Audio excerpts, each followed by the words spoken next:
দিল্লিতে বিজেপি ক্ষমতায় ফিরলে কে হবেন পরবর্তী মুখ্যমন্ত্রী? শনিবার বেলার দিকে সেই প্রশ্নের মুখোমুখি হলে দিল্লির বিজেপি প্রেসিডেন্ট বীরেন্দ্র সচদেবা জানিয়েছেন, দিল্লির মানুষ প্রধানমন্ত্রীর নেতৃত্বকে দেখে ভোট দিয়েছেন। ওদের যন্ত্রণা আমরা উপলব্ধি করতে পেরেছি। বিজেপি থেকেই কেউ পরবর্তী মুখ্যমন্ত্রী হবেন। 26 বছর পর দিল্লিতে ক্ষমতায় ফেরার পথে বিজেপি অনেকটাই পিছিয়ে কংগ্রেস শূন্য। আমরা এই বিষয় নিয়ে জানবো। আমাদের সঙ্গে রয়েছে নিউজ রুম থেকে আমার সহকর্মী পাপুল। যে ছবি এখন দেখা যাচ্ছে সেই ছবিতে একেবারে স্পষ্ট যে আর কিছুক্ষণের মধ্যেই এটা আরো স্পষ্ট হয়ে যাবে যে দিল্লিতে ক্ষমতা দখল করবে বিজেপি এবং সরকার গঠন করবে বিজেপি। এই মুহূর্তে ঠিক কি জানা যাচ্ছে?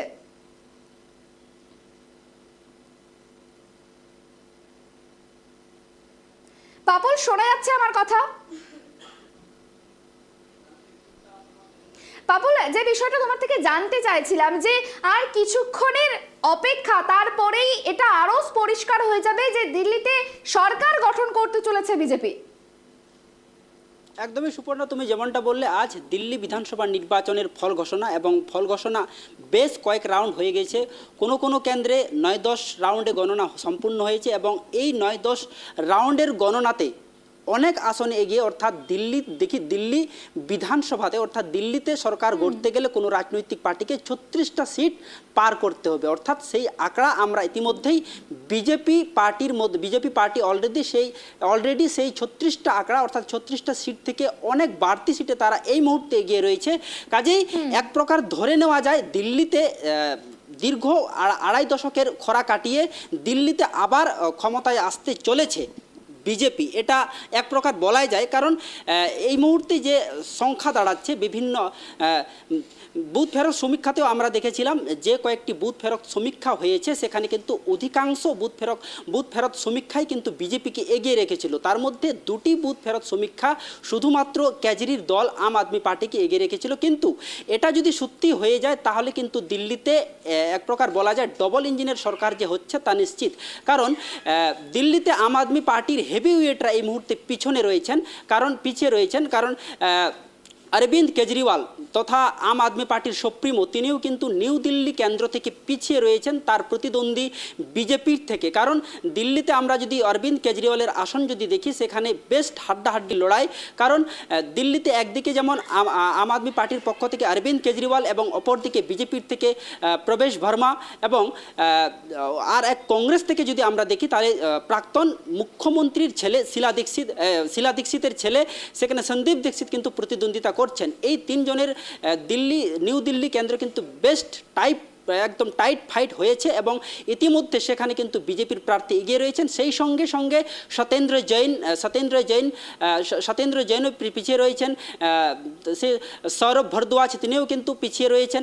অর্থাৎ এক কথায় বলা চলে বিজেপির থেকে যে আম আদমি পার্টির হেভিওয়েটরা যারা রয়েছেন তারা কিন্তু সবাই পিছিয়ে রয়েছেন। সেই সঙ্গে দিল্লির মুখ্যমন্ত্রী অতিশীয় তিনি কিন্তু কালকাজি আসন থেকে পিছিয়ে রয়েছেন।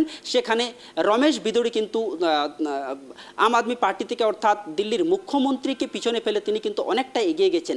একসময় আমরা দেখেছিলাম মাত্র 250টি ভোট নিয়ে পিছিয়ে ছিলেন দিল্লির প্রাক্তন মুখ্যমন্ত্রী অরবিন্দ কেজরিওয়াল। এখন কিন্তু সেই সংখ্যাটা অনেকটা বেড়ে দাঁড়িয়েছে। সুতরাং এক প্রকার বলা যায় দিল্লিতে যে ক্ষমতা দখল করছে বিজেপি, এটা এক প্রকার একদম নিশ্চিত।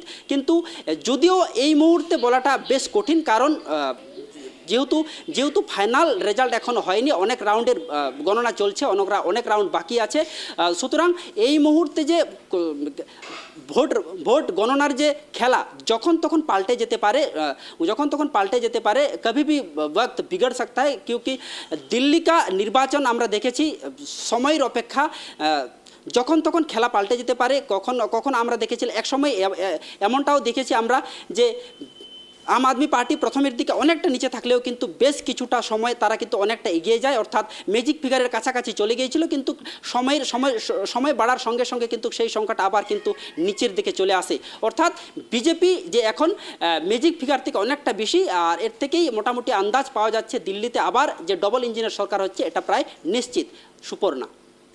পাপুল, দেখো আরো একটি বিষয় তোমার থেকে জানতে চাইবো, যদি দিল্লিতে বিজেপি সরকার গঠন করে সেক্ষেত্রে মুখ্যমন্ত্রীর দাবিদার কি হতে পারে?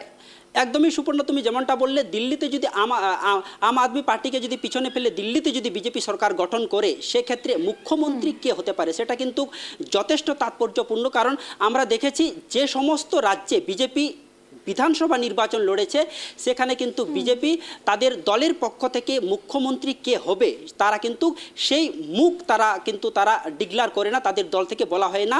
আর নেতৃত্বে যেমন এর আগে আমরা দেখেছিলাম ঝাড়খণ্ডের বিধানসভা নির্বাচন, সেখানে কিন্তু বিজেপির প্রাক্তন বেশ কয়েকটা মুখ্যমন্ত্রী দায়িত্বে ছিলেন এবং প্রাক্তন মুখ্যমন্ত্রীরাও দায়িত্ব ছিলেন, কিন্তু তাদেরকে মুখ করা হয়নি। বিজেপিতে আমরা বরাবরই দেখে এসেছি একটি মাত্র মুখ, অর্থাৎ প্রধানমন্ত্রীর মুখ দেখে কিন্তু বিজেপিতে আপাতত চলে আসছে। এবং এই যে উন্নয়ন বিজেপির যে জাতীয় রাজনীতিতে অর্থাৎ গোটা দেশ জুড়ে বিজেপি যে উন্নয়ন করেছে, হয়তো সেই উন্নয়নের জোয়ারে হয়তো বিজেপি এবারে দিল্লিতে ক্ষমতায় আসতে পারে। কিন্তু এই মুহূর্তে বলা কঠিন, বিজেপি যদি তারা দিল্লিতে ক্ষমতায় চলে আসে কে হবে মুখ্যমন্ত্রী তা কিন্তু তারা আগে থেকে জানায়নি। বেশ কয়েকটা রাজ্যে তারা বিধানসভা নির্বাচন লড়েছে, প্রত্যেকটা রাজ্যে তারা কিন্তু বিজেপির পক্ষ থেকে, তাদের পার্টির পক্ষ থেকে কে মুখ্যমন্ত্রী হবে এবং কার নেতৃত্বে বিধানসভা নির্বাচন লড়া হবে তা কিন্তু তারা নিশ্চিত করে না। আমরা প্রত্যেকটা রাজ্যের বিধানসভা নির্বাচন দেখেছি, সেখানে কিন্তু স্টার ক্যাম্পেনার হিসাবে প্রধানমন্ত্রী নরেন্দ্র মোদী এবং বিজেপি সর্বভারতীয় সভাপতি জেপি নাড্ডা থেকে শুরু করে স্বরাষ্ট্রমন্ত্রী অমিত শাহ এবং কেন্দ্রীয়, অর্থাৎ এক কথায় বলা চলে কেন্দ্রীয় নেতৃত্ব যারা রয়েছেন তারাই কিন্তু স্টার ক্যাম্পেনার হিসাবে সেই সমস্ত রাজ্যে ভোট প্রচার করেন। এবং বিজেপির যে কমিটি রয়েছে, অর্থাৎ সংসদীয় কমিটি রয়েছে, সেই সংসদীয় কমিটি তারা যদি ম্যাজিক ফিগার, অর্থাৎ তারা যদি ক্ষমতায় চলে আসে, তারাই কিন্তু সংসদীয় কমিটি ঠিক করবে যে বিজেপির ক্ষেত্রে দিল্লিতে মুখ্যমন্ত্রী কে হবে। কারণ এর আগে আমরা বেশ কয়েকটি রাজ্যে দেখেছিলাম কাকে মুখ্যমন্ত্রী করা হবে তা কিন্তু তারা জিতার পর, সেই রাজ্যে জিতার পর, ক্ষমতায় আসার পর তারা কিন্তু সেটা সংসদীয় কমিটি, বিজেপির যে সংসদীয় কমিটি রয়েছে সেই কমিটি কিন্তু সিদ্ধান্ত নেয় কাকে মুখ্যমন্ত্রী মুখ করা হবে। সুপর্ণা, বেশ, অনেক ধন্যবাদ আমাদের সঙ্গে থাকার জন্য। যেমনটা জানা যাচ্ছে যে আর কিছুক্ষণেরই অপেক্ষা সরকার গঠনের পথে বিজেপি। সরকার যে বিজেপি গঠন করবে তা আরও পরিষ্কারভাবে, আরও স্পষ্টভাবে জানা যাবে আর কিছুক্ষণের মধ্যেই।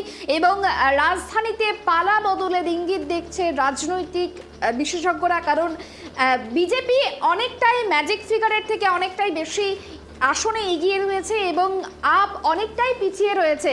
এবং যেমনটা জানা যাচ্ছে যে বিজেপি এগিয়ে রয়েছে 45টি আসনে এবং আপ পেয়েছে 25টি আসন, কংগ্রেস 0। অর্থাৎ বিজেপি, যেমনটা জানা যাচ্ছে যে বিজেপি অনেকটাই এগিয়ে রয়েছে আপের থেকে। কারণ যে ম্যাজিক ফিগার 36টি আসন পেতে হবে, জয় ঘোষণা করতে গেলে 36টি আসন পেতে হয় যে কোনো দলকে, সেক্ষেত্রে বিজেপি ম্যাজিক ফিগার ক্রস করে গিয়েছে। ম্যাজিক ফিগার ক্রস করে অনেকটাই আসনে এগিয়ে রয়েছে, 45টি আসনে এগিয়ে রয়েছে এবং আপ এগিয়ে রয়েছে 25টি আসনে। অর্থাৎ আপ এবং বিজেপির যে ডিফারেন্স, সেই ডিফারেন্স কিন্তু অনেকটাই। আর সেক্ষেত্রেই অনুমান করা হচ্ছে যে আর কিছুক্ষণের মধ্যেই হয়তো এটা স্পষ্ট হয়ে যাবে যে রাজধানীতে সরকার গঠন করতে যাচ্ছে বিজেপি।